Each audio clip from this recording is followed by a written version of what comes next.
Basically, the syllabus, as I told you, has been divided in 7 units. The first unit is International Environmental Law, and this is, slightly, I say slightly less interesting because there are so many convention and so many, things that has to be remembered by the student. In this unit, basically we study first the development of the international environmental law. And the first case by which the development of the international environmental law was started was the dispute between United States of America and the Canada. And the name of that case was Trail Smelter Arbitration. From this case, international environmental law was basically started that one country cannot pursue an activity by which it create problem, it create harm to the environment, or it create harm to the property of the another country. Okay. Now, if you see that as such in the international law, every country is sovereign, every country has its own legal system, etc. But then also in the trail smelter arbitration case, it was held that if there is an activity in one country, that activity can be done by that country perfectly valid if it is according to the the customary international law. But if that activity causes harm to the environment of another activity, harm to the property of another activity, then that activity cannot be allowed in international environmental law. Then there is, the major development that happened in 1972. That United Nations, I think you all are aware that after two World War, First World War and Second World War, the world community want a platform at which the dispute of the various nation can be resolved without violence. And so United Nations came into existence on the 24th October 1945. After 2 years, India got independence, and we were busy in writing our constitution. At that time, the concern of environment was not so important, though it was important. Even in early time, you will, have the texture in Vedic time, and it is a part of, various religion also to preserve, to conserve, to have compassion with the animals and the environment, to conserve forests, to conserve and protect lakes, etc. But it was not the part of the legal system. Then, at the time when we were framing our constitution, this environmental concern was not so high. And that's why there was no express provision in Indian constitution. After that, in 1972, when there was so much industrialization and even the population of, at the world level has grown very high, under the aegis of United Nations, all the member country met together at Stockholm, and they discuss the problem of environment, and this is known as UN Conference on Human Environment 1972. This conference convened at the Stockholm, and after the conference, the outcome of the conference was the Stockholm Declaration.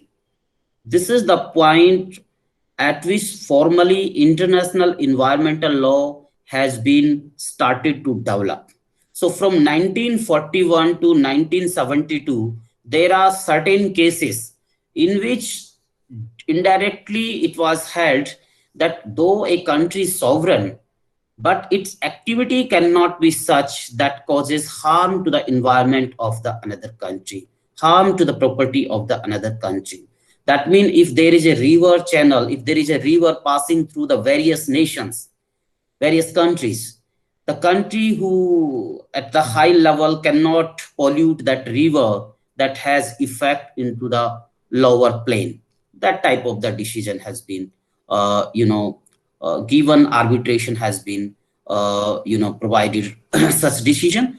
After 1972, the various nation, they seriously took this particular thing.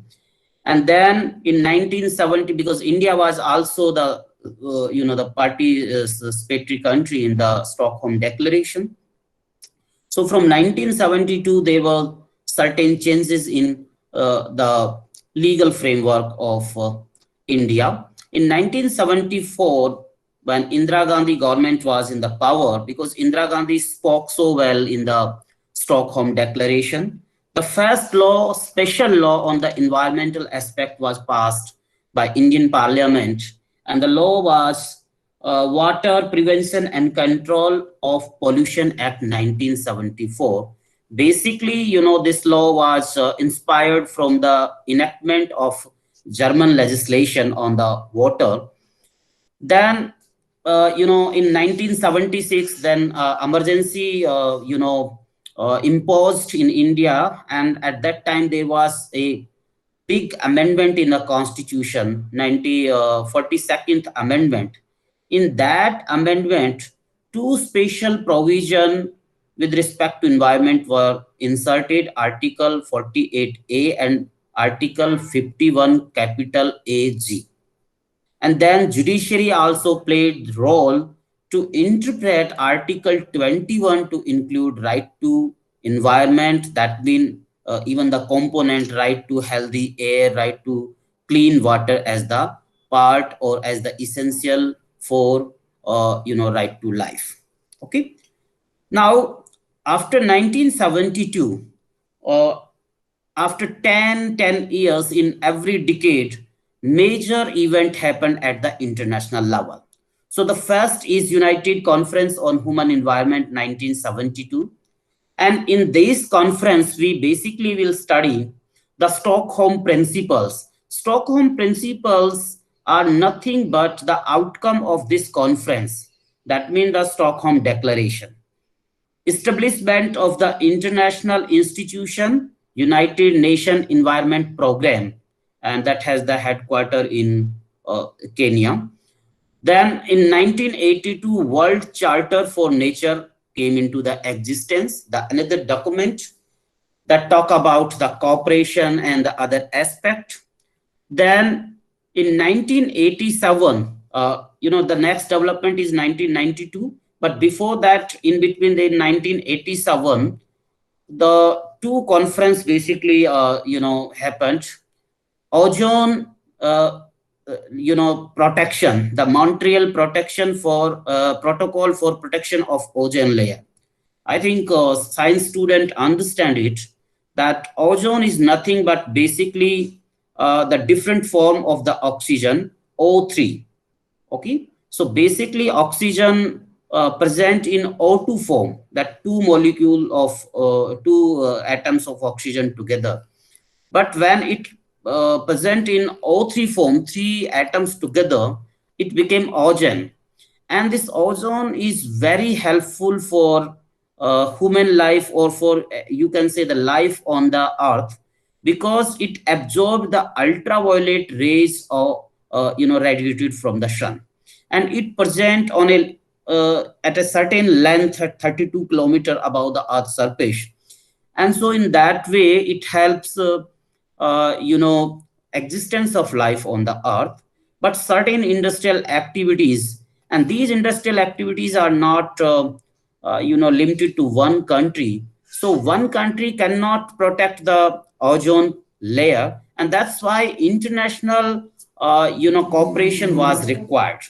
So the first document with respect to the protection of ozone layer came into picture in 1987. Montreal is basically a this country from Brazil. So this Montreal protocol for protection of ozone layer. Then there is in 1992, the another conference, the third conference. The first is 1972, then 1982, then third is 1992. And this conference was again under the direction, under the guidance of the United Nations. Name of the conference was Environment and Development. And this conference was convened at Rio de Janeiro, the city in the Brazil. And the outcome of this conference was Rio Declaration or Rio Principles. Okay. Then in 2002, the another conference happened on the environment, again under the aegis of United Nations, in the city of Johannesburg, South Africa, Johannesburg Conference. And so the Johannesburg Principle. And then in 2012 also the Delhi Declaration, that also we will study. Along with that, we will study Kyoto Protocol 1997, then Convention on Biodiversity 1992, Protocol on Biosafety 2000, and Convention on Climate Change 1992. So basically in 1992, three major events happened. The first is the Rio Declaration. The second is CBD, that Convention on Biological Diversity 1992. India is also a member of that. And then third is Convention on Climate Change, CCC. Okay. Then there is one another aspect of international environmental law, and that is access to the justice in environmental matters. And there is a convention at this place, Aros. So this Aros Convention of 1998 also we will study. Along with, I think you all have listened this Paris Agreement of 2015. So that Paris Agreement also we will study. All these convention we will study, that how this convention happened and what was the outcome of every convention in form of binding or non-binding, principles. See, at the international law, law can be categorized in two category: hard law and the soft law. Hard law is basically that law to which the country is binding, and the soft law that have the only persuasive value. This categorization is relevant only in case of the international law. Okay. So all these things we have to study, we have to discuss within the 5 lectures according to the our case material. Okay, 1 2 lecture we can vary, so maybe in 6 lecture, or maybe in 5, or maybe in 7 lecture we will complete it. The case material is provided to every student. It is available on the website, and along with this unit there are 3 cases. Basically, the first case that I told you, the trail smelter case, the dispute between United States and Canada. The second case is relatively new. It was basically between Hungary and Slovakia, between a project on a particular river channel that passing through Hungary and Slovakia, the judgment of 1997. So case concerning the Gabasiko Nigamoras project, Hungary, Slovakia, International Court of Justice, ICJ. ICJ, I think is part of the United Nations, the 6th organ of the United Nations, and its charter is along with the United Nations Charter. The third case is case concerning pulp mills on the river Uruguay. Basically, again, this was on the river that passes through 2 countries, Argentina and Uruguay, and dispute was about the pulp mill that located on the river Uruguay, and the contention of the another country that it causes pollution to the lower plain, and that's why it should not be allowed. So these 3 cases, along with these international cooperation document, different convention we will read, and from this chapter, even you will have the knowledge that much of our domestic legal framework or much of our domestic laws related to environmental aspect are inspired or basically because of the international pressure or international the cooperation or international obligation of the India. Okay, so with this chapter, can we move to another unit, or you want to ask something?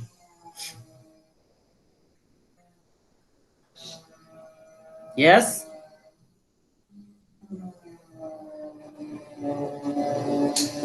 please reply. Otherwise, So we can move to the next one. yes. See, the next unit is basically uh, more interesting because it is related to certain principle, well established principle. Basically these principle developed at the international level, but now these principle are well used in Indian judiciary to protect our domestic environment. The first is the sustainable development. See, the earlier position was that when there is a developmental activity, it will cause harm to the environment. But later on, it was held that development can be in such a fashion, in such a manner that it, not causes environmental harm, but protect the environmental harm. Like uh, the form of energy, because energy is required. Earlier we used to uh, you know uh, burn coal and other fossil fuel, but now the technology are evolving and we are using green energy, like all renewable source of energy, whether it is wind energy, solar energy, or other form of the energy. And so this concept of either environment or the development has paradigm shift, and now it is the concept of the sustainable development. Because what is development? Development is increasing the living standard of the human being, and without even increasing the living standard of the human being, you cannot expect even the protection of environment. Sometimes student and a common person feel that how, because of some people have this concept, this perception that because of the people, because of the human being, this environment is degrading. That's not so.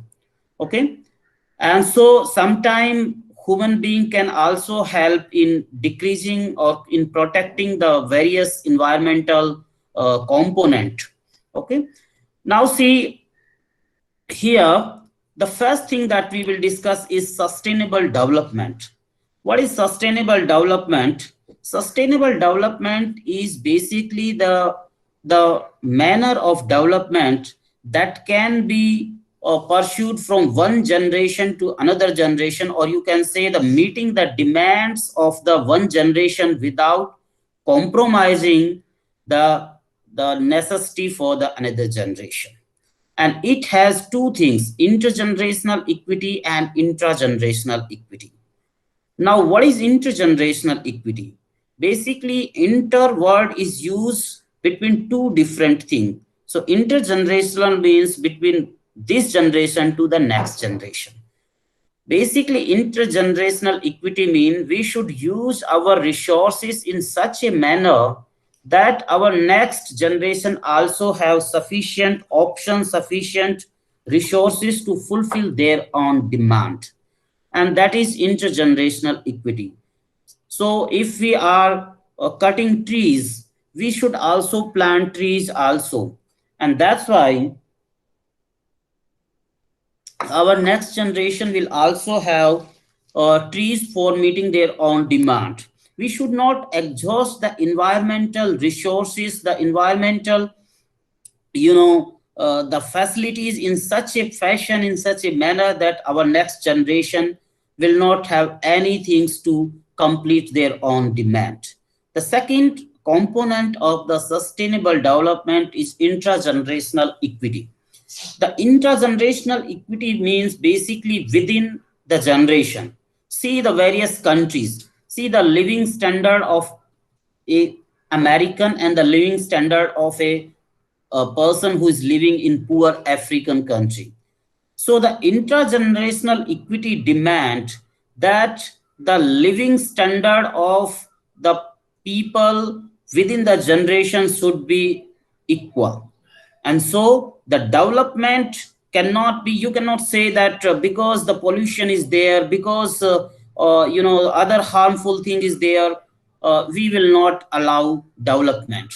There are still, there is always this argument from India and China that we are developing country and international pressure should not be on us. Otherwise, we will not develop ourselves and our people will live in the, very less privileged condition. Okay. So the first thing is sustainable development.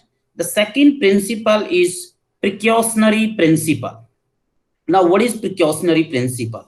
From the sustainable development, we have learned that development is very essential to increasing the living standard of the human being.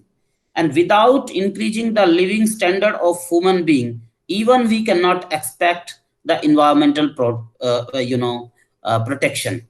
Because the population growth population is increasing day by day, and if we will not develop our facility, if we will not develop our technology, then definitely you cannot expect that people will that environment can be protected. See, if there is no CNG, if there is no renewable source, solar energy and other thing, and still we are using the fossil fuel or that wood charcoal for our fuel demand, then you can expect the level of pollution at this particular time. So the next thing is precautionary principle. See, the development is cannot be stopped, but there are certain developmental activity that can cause an irreversible damage, the damage that cannot be reversed, the damage that cannot be mitigated. And so such activity should not be allowed by a country in the domestic sphere. So that is precautionary principle. In the science practical, in the science lab, there is precaution that is written that you should not do this, that. Okay. So basically, precautionary principle means that certain activity, so harmful activity, so irreversible damaging activity that have,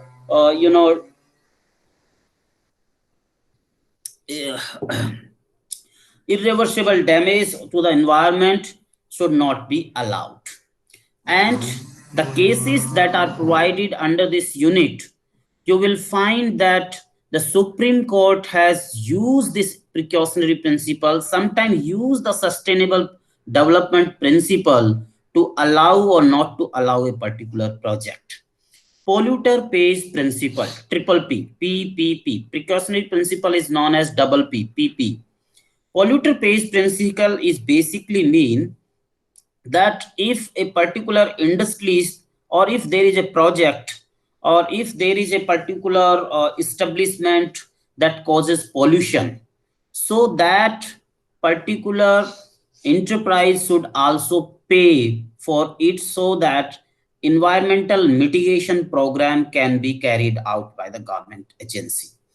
But sometimes it is wrongly projected that polluter pays principle mean that basically it is capitalist principle that you pay and then you can pollute. No, basically it is not that. Basically it is for that if you like the certain industries, and industries are necessary, you cannot deny it.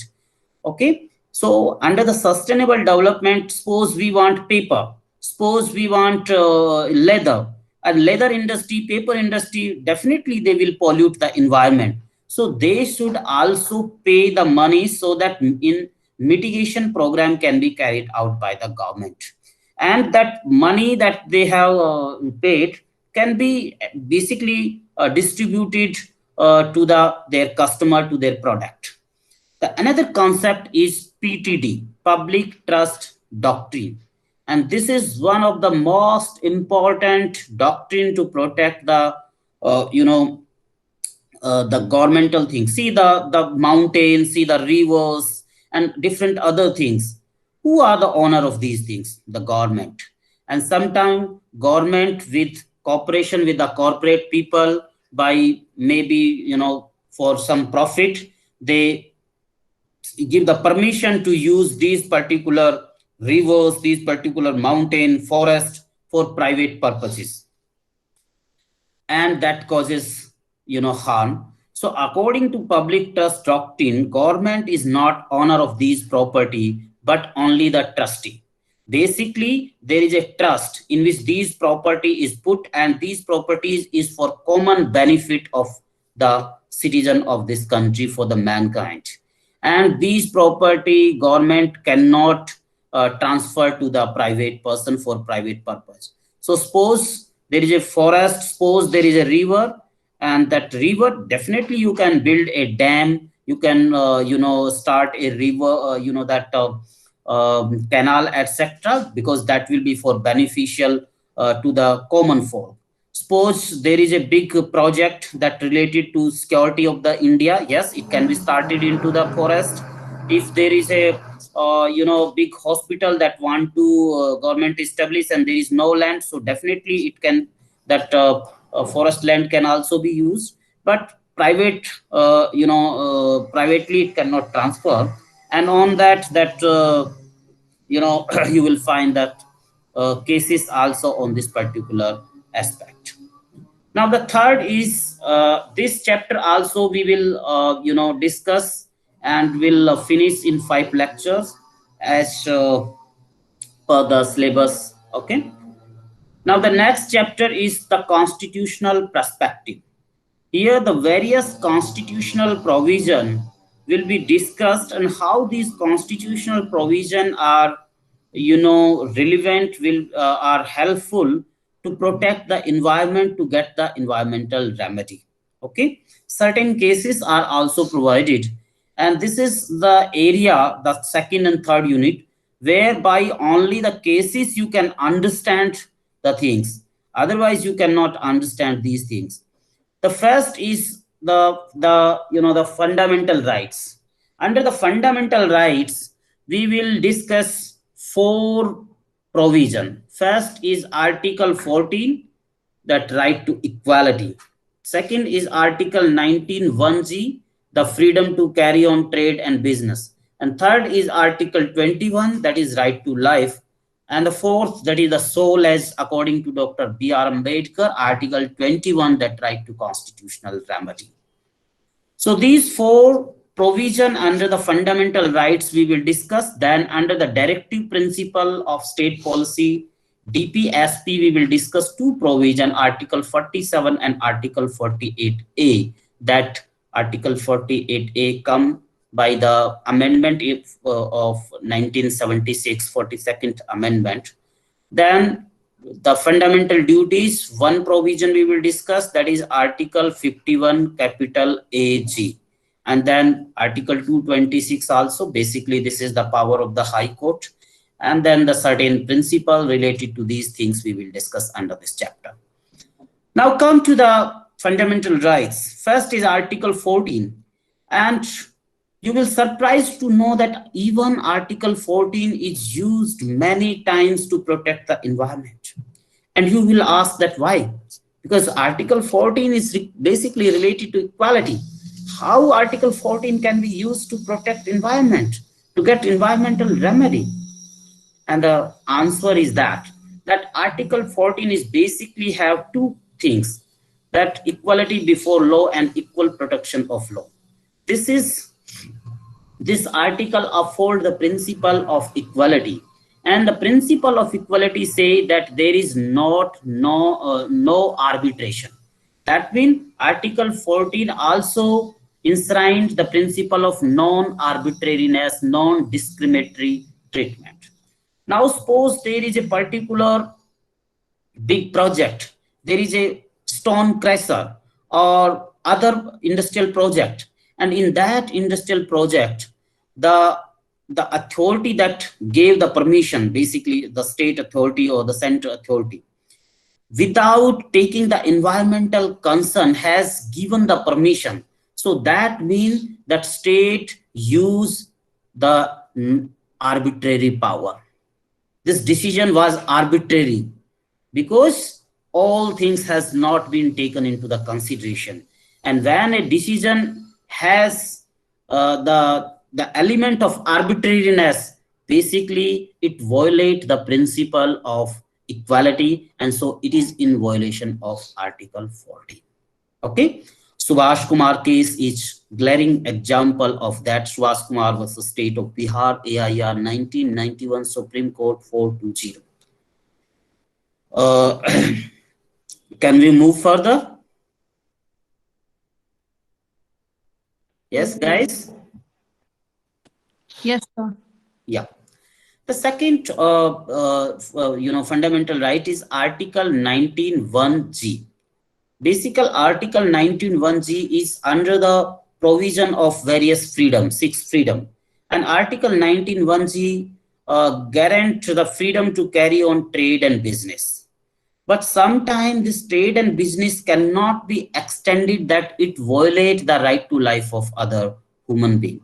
But sometimes this also be the major argument that a particular industry or the person that are involving in that particular enterprise or industry are have the right to or you can say freedom to carry on trade and business.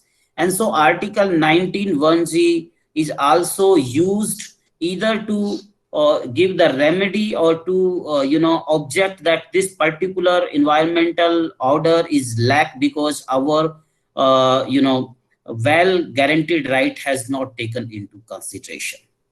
The last is Article 21. Now, see, this is very interesting. Article 21. Article 21 has not been amended from 1950. But see, our understanding of Article 21 has changed so far. And if you see the Article 21, basically it is in one line: right to life and liberty. No one can take the life without, the procedure established by law. And there is, history about that, that basically there are two phrases: procedure established by law and due process of law. And when the framers of the Constitution were framing this particular article, deliberately they choose this word procedure established by law. This is Japanese phrase. And they rejected due process of law because due process of law gave more power, give more power to the judiciary. And so they deliberately have chosen this process established by law. But from 1976, the Menka Gandhi, 1978, the Menka Gandhi judgment was the watershed judgment.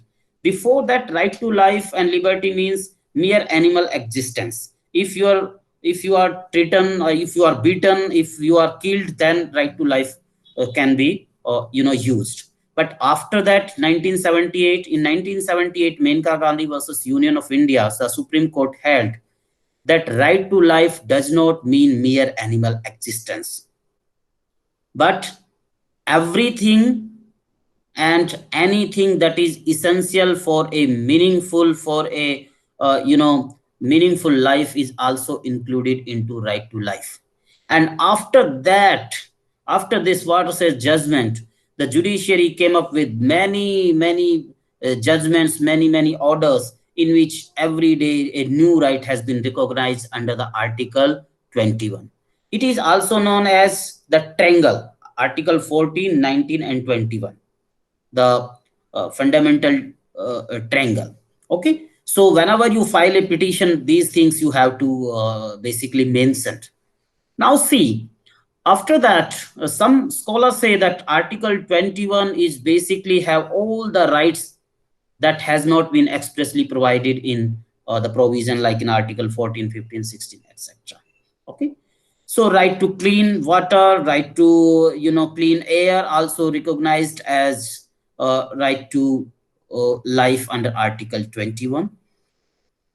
Okay, then definitely we will discuss Article 21, that is right to constitutional remedy, that a person can approach to the Supreme Court, and that is known as the soul of the Indian Constitution, as said by Dr. B.R. Ambedkar, the draftman of the Indian Constitution. Now see in the Article 21 that certain words are written that how a person can approach to the Supreme Court in case of violation of the fundamental rights. A individual can directly go to the Supreme Court under Article 32 only, and that is also when there is violation of his fundamental right. That means the violation of any of the provision from Article 14, this chapter 12 to 35. Okay, this is the technicality. And then there is this provision with any in mechanism, and then the judiciary has interpreted these certain words of Article 32, that it also includes the public interest litigation, PIL. So at the inception when PIL came into the picture, even the Supreme Court has took the cognizance on the paper cutting, on the letter sent to the Supreme Court, but later on it was also systematized, and now there is a particular format that accordingly you have to file, but definitely you can go to the Supreme Court. Okay, so under this we will discuss that what is this public interest litigation, basically that derived from Article 32. Then if, public interest litigation, it is non-adversarial because we have the adversarial system of law. It is cooperative, collaborative, and investigative type of the thing, because Supreme Court can constitute the committee to investigate that matter. And then the locus standi principle. Locus standi is basically means the ground of, by which you are standing before the court, because if you are not aggrieved party, you cannot stand before the court. So that thing. So it is also known as pro bono publico, in the public interest, or the representative petition, representative standing, or citizen standing. So different name, different things has been used for the public interest litigation, but the genesis lies in Article 32, and that phase of the Supreme Court where from SP Gupta in 1997, that relaxed the locus standi concept, and then many environmental cases has been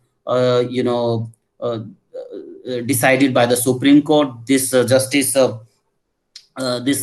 advocate MC Mehta, that is also known green lawyer, filed many petitions before the Supreme Court and the various high court, and got the relief by using this phrase and this PIL. Okay.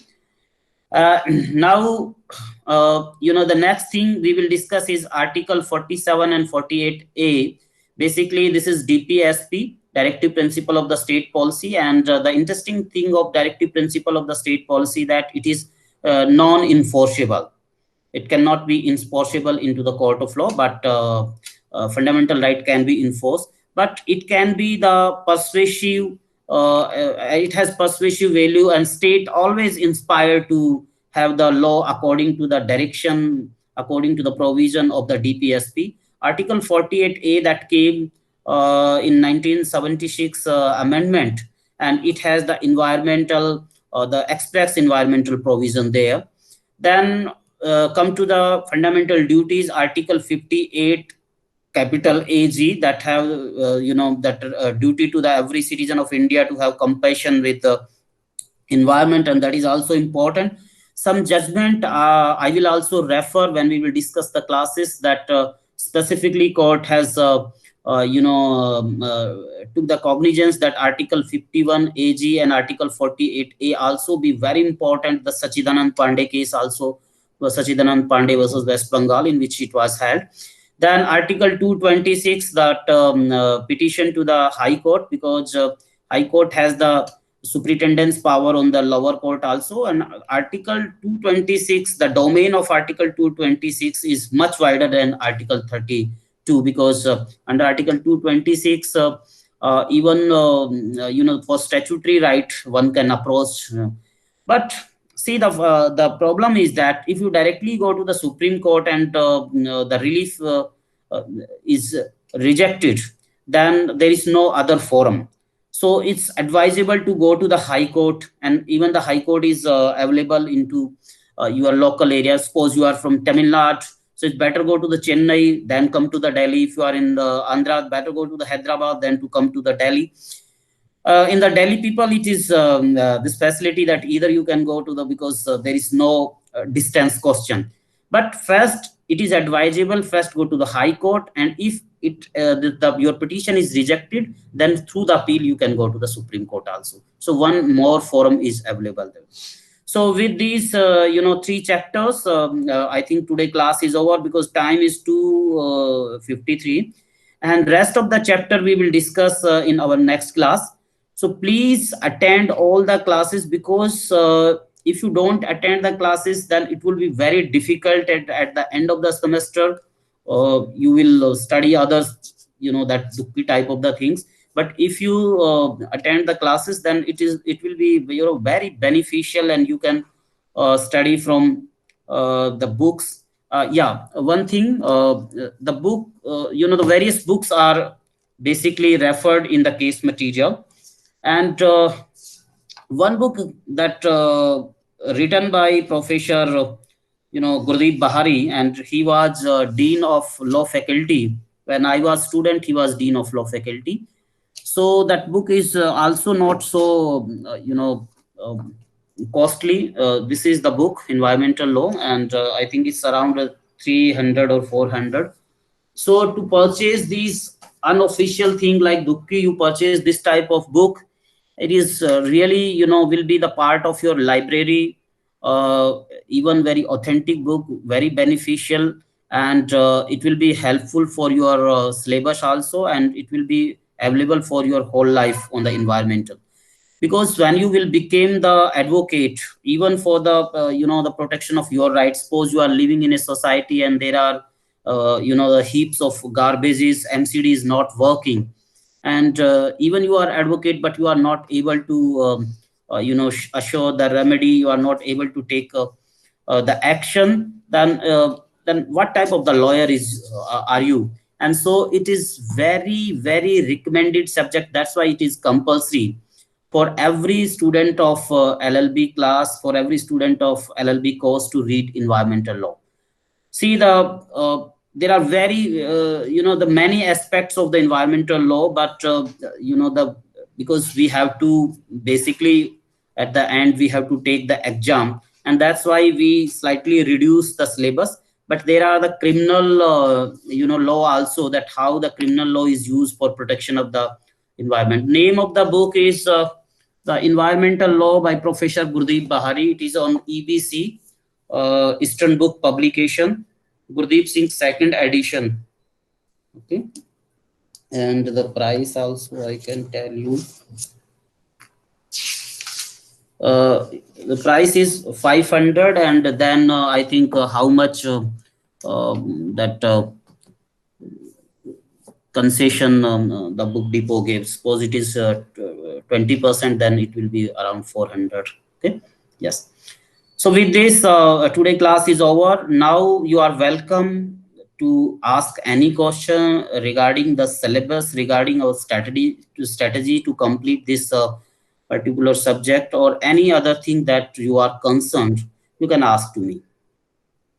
Sir, apart from this book, is there any other book also that Yes, you yes, yes, recommend? yes, yes. There are many books. See, one is if you want to, study this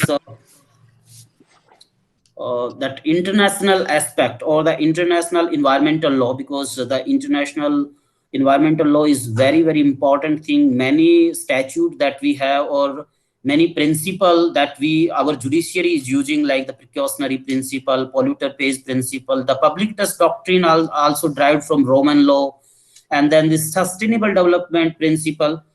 So all the aspect of international environmental law you can read from this book of Stuart Bell and Donald McGilvery. This Uh, McGilvery book, yeah, Donald McGilvery. This McGilvery book is available in library also. So that book is also good. Along with, you can read this P. Leela Krishnan, Environmental Law in India. P. Leela Krishnan. Okay. yes, sir. Yeah, then there is another book that basically prescribed by our committee, because I was also the member of this case material, case updation committee.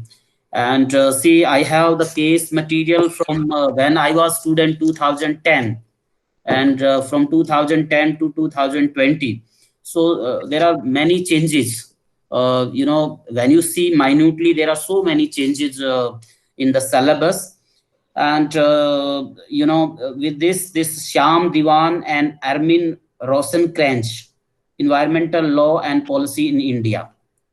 So basically, these five books we have prescribed in the case material. Any of you can read, you can study, but this Donald McGilvery book is good for international environmental law, but it will not be helpful for the domestic law, like our Environment Protection Act, our Forest Act, our Water Act, our Air Act, and other statute, even the this constitutional aspect. The second thing is this P. Leela Krishnan book is also not very helpful, with respect to that. The way he wrote is not so impressive. Uh, but if you find it interesting, then it's good. So this Syam Diwan and Armin Rosenkranz, this book is also good if you find it interesting, but then the price is also one of the question. But I have only one request to all the students, that don't purchase this Dukki, etc. Rather, you purchase this book, because if you see the cost, it's nearly, I think, same. वो 100-200 में मिलती होगी, 400 में ज्यादा अंतर नहीं है. But it will be in your library. It will be helpful because आप उसको कहीं भी ले जा सकते हो. That is authentic thing, and you can, because library की book लेके भी वो एक feel नहीं आता है. So it's advisable to read and purchase your book. But if your financial condition does not allow, then it is not advisable. But if you are purchasing, then please purchase an authentic book, not other things. Okay. Yes, sir. Along with the book, there is this case material that is available on the website. And then see, in the environmental law, we are basically not dealing with one statute. Like in the constitutional law, only one constitution. In the IPC, only one IPC. In CRPC, CPC, Yes, CPC. sir. Basically, there are many statutes. First is Environmental Protection Act. Second is Air Protection and Control of Pollution Act 1981. Then this Water Act. Then NGT Act 2010. Then Indian Forest Act, Indian Forest Conservation Act, Public Liability Insurance Act, Wildlife Act, and then the 2000 Act of Forest Dweller. Then if you see from the international perspective, these convention are bulky.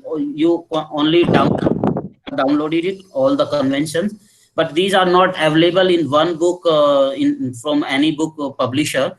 So basically, you can download it like the Stockholm Declaration. That's otherwise how you will read that what is actually written into that particular document. So with this, today class is over, and the next class will be, I think, on tomorrow. Okay. Yeah. So please, whatever we have discussed, please see that all these content and all these things in the the next class we will discuss the what is remaining, and then we start lecture regularly. Okay. Bye. Yes. Thank you, sir. Yep. Thank you, sir. Thank you. Thank you. Thank you. Thank you, sir. Yeah.